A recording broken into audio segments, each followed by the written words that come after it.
They wanted to sell their company to Blockbuster, but the CEO of Blockbuster laughed it off.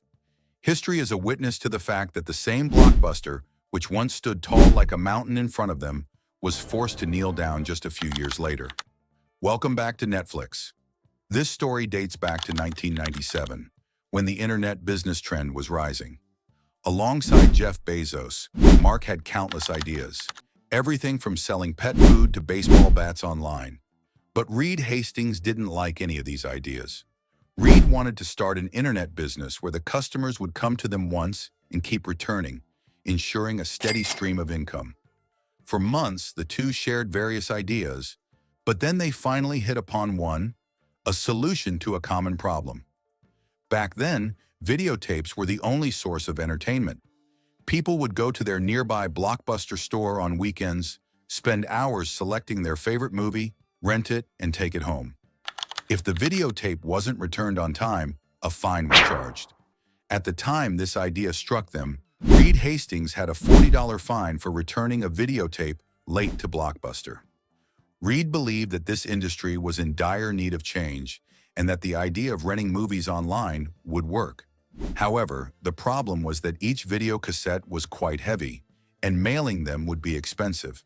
Not to mention, tapes often broke during postage, adding even more cost. This was a big issue. A few weeks later, through a tech magazine, they learned about DVD technology for the first time. DVDs were much lighter and cheaper than video cassettes, and mailing them was also inexpensive. That's when Reed Hastings got the idea. Instead of renting out movies on videotapes, why not offer them on DVDs? And so the idea was born. With DVDs, customers could rent a movie online, and it would be delivered to their doorstep. In the same envelope, there would be a prepaid return envelope, making it easier for customers to mail the DVDs back. The idea was simple, but they needed money to get started, and neither Mark nor Reed had that kind of investment. Somehow, they managed to set up a small, low-budget office with cheap folding tables and secondhand furniture.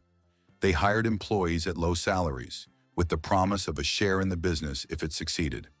At exactly 9 a.m., they launched the website, along with a bell that would ring with every new order. The first order was placed by Mark himself, and the bell rang for the first time. A minute later, the bell rang again, this time for a real customer. They received 137 orders, far more than they had expected. And since the website had been down for several hours due to heavy load, there could have been even more orders. They realized they needed to fix their website to prevent it from crashing.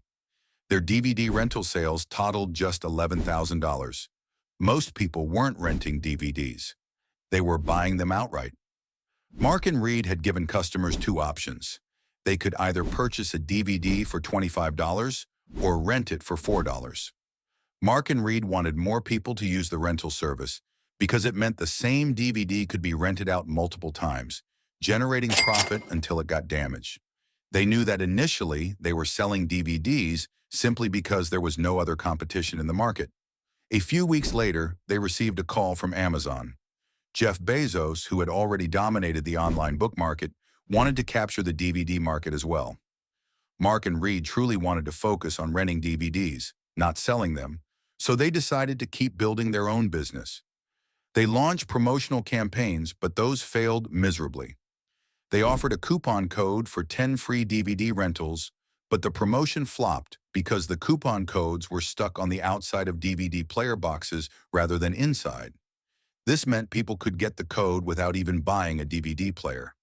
At that time, America was also embroiled in the Bill Clinton-Monica Lewinsky scandal. The entire nation was looking for court trial videos, which overshadowed their promotion. Instead of benefiting from the campaign, it backfired.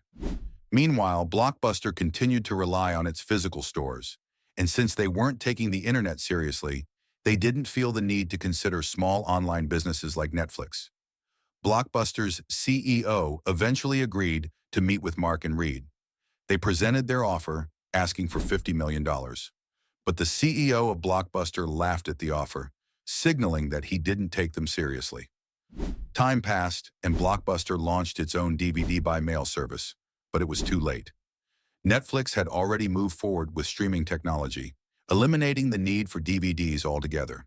It was the world's first streaming site, offering movies directly online. Blockbuster, in panic, started making moves that hurt their business further. They had been squeezing customers for years by charging for things like rewinding videotapes before returning them. Netflix, meanwhile, had captured more customers and was thriving.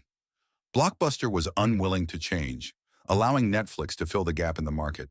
Today, Netflix has over 12,000 employees worldwide, with a market value of over $288 billion and annual sales close to $19 billion. And that is how Netflix rose to the top, while Blockbuster collapsed. Thank you for watching, and if you enjoyed this video, please like, share, and leave your comments. See you in the next amazing video.